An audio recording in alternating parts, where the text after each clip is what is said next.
สบายดีทุกคนหลังจากที่เรากลับมาแต่ติดตามอาการเมื่อนี้เราก็ได้ยาอันนี้คือเก่านี่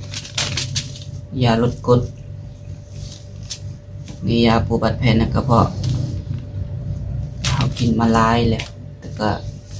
บ่เห็นสวยอย่างเลยกินจนเบื่อกิน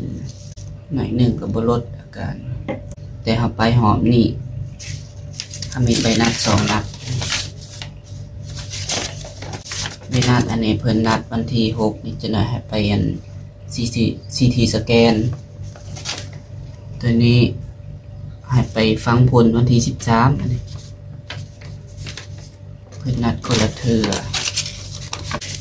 เพิ่งพี่น้องเฮาไปติดตามอาการมันนี่คือแบบอย่างไวขนาดเอาไปห้องหมอแล้วเขาไปประกอบประวัติแล้วก็ไปยืนหน้าห้องซื้อเข้ากวดตอนนั่งทานะโดนนั่งทาเข้ากวดนะเพื่อจะได้เข้ากวดมาเพิ่นประกอบประวัติแล้วเราก็ยืนเข่าหอดคิวเฮาแล้วก็ยืนเข่าบ่พอหอด1 นาทีจ้ะได้ออกมาแล้วเฮาบ่ทันได้หอดนั่งตั้งสำนาว่าสิเล่าอาการเพิ่นถามว่าอาการเป็นจังได๋ว่าเฮาตอบว่าอาการยังคือเก่าเฮาว่าสิบอกอย่างละเอียดอาการแต่บ่ทันครับให้ออกมาแล้วก็เพิ่นสิเฮ็ดอันนั้นใบนัดให้ CT สแกนสิกด CT สแกนเพราะว่าเจ็บเบิ่งนี้หลายกว่านี่เบิ่งขวานี่เคยเล่าว่าเพิ่นฟังแล้วว่าเจ็บเบิ่งนี้หลายกว่าแล้วก็ออกมายืนประวัติในบ่อนเก่าเพิ่นประกอบประวัติใหม่บัดเพิ่นประกอบประวัติแล้วก็หลังจากนั้นเพิ่นให้เฮาไปเจาะเลือดแล้วก็ไปเฮ็ดใบนัดที่ CT สแกนอยู่ห้อง CT สแกนแล้วก็กลับมาบนเก่าแล้วก็ใบนัดบนเก่าอีกกับใบสั่งยาเพิ่นสั่งยาให้หลังจากนั้นเฮาก็ไปยืนเอายาอันนี้แหละเพื่อสิได้ยาอันนี้ก็พอแห้งบักโดนฝุ่นบักหลายแต่ก็เข้าใจเพิ่นเนาะเรื่องอันเพิ่นกวดเฮานะเพราะว่าคนเจ็บเพิ่นหลายเข้าใจเพิ่นก็อยากเฮ็ดแบบให้มันทันโมงทันเวลาแหละคนเจ็บหลายที่เฮาว่าดนกับยาอันนี้ตอนเฮายืนแบบเฮาบ่ได้สแกนเอาบัตรคิวก็เลยโดนเพิ่นประกาศชื่อเฮาบ่ได้ยินเพราะว่าตู้เลิกเพิ่นประกาศชื่อเฮาแล้วตอนนั้นแต่เฮาบ่ได้ยินทาไปเรื่อยๆจนเฮาไปถามเอาเองว่าเอ้ยยาเฮาคือยังบ่ได้คือดนแท้แล้วเพิ่นถามชื่อเฮาว่าชื่อเจ้าแน่ใดชื่อมีเพิ่นว่าชื่ออันนี้มันกายแล้วคือว่าได้ไปถามน้ำอ้ายนั่นเด้ไปถามแล้วเพิ่นก็ยื่นใบสำระเงินให้แล้วเฮาไปสำระเงินก่อนแล้วก็ไปยื่นเอายาคืนแล้วก็ได้บัดนี้แล้วก็ออกมาสิกลับอันคิวรถสิมาลาวแต่รู้สึกเฮาขึ้นรถผิดอีเด้มื้อนี้ขึ้นรถอัน3 ล้อผิดนะไปขึ้นนำจุผู้หญิง2 คน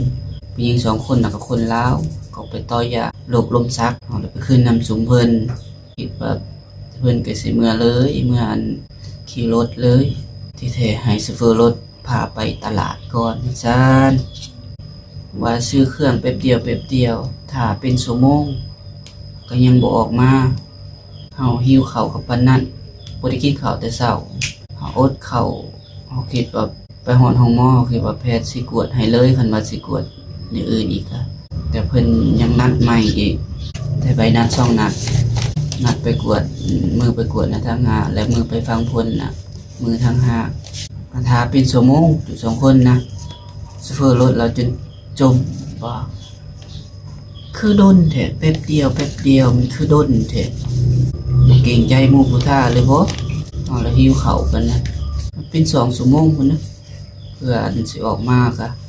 ซื้อเครื่องจะบาลายก็2-3 โต๊ะนึงออกมาแบบนี้ขี่รถหิวเขาซื้อกินหมักไหม้เอากินเขาอันแบบคายเที่ยวหานเขากินบ่ได้ซื้อกินหมักไหม้มากอันนั้นมายังเขียนตะลุกอื่นมาเขียนตะลุกกับหมักมูต้องกินอาหารที่เขาเฮ็ดกินเองต้มจืดนึ่งเท่านั้นมันสิกินอาหารนั้นกระเพาะกระเพราคือตะกี้ กินบ่ได้กินแล้วเราสึกเลยมันเจ็บจุกเสียบท้องเราก็เลยบ่กล้ากินติดตามอาการไปนำกันเด้อพี่น้องวันที่6นี้เราสิได้ไปกวดคืนไปไปซีทีสแกนเบื้องนี้ที่เราเจ็บเบื้องนี้แล้วกว่านี่เบื้องขวาแล้ววันที่13เราก็สิไปฟังผลสิมีโรคร้ายบ่ถ้าหากบ่มีก็คันว่าเป็นแต่ในใดก็เป็นแต่กรดไหลย้อนกับกระเพาะอักเสบเท่านั้นเฮาก็สิเศร้ากังวลแล้วก็เฮาสิพยายามปรับพฤติกรรมให้ดีกว่าเก่าและอย่าลืมกดไลค์กดแชร์กดติดตามให้กับเฮานี่เด้อพี่น้องเพื่อเป็นกำลังใจในการเฮ็ดคลิปแล้วก็สิอัปเดตอาการให้พี่น้องได้เบิ่งเรื่อยๆแล้วก็พบกันใหม่ในคลิปหน้าขอขอบใจ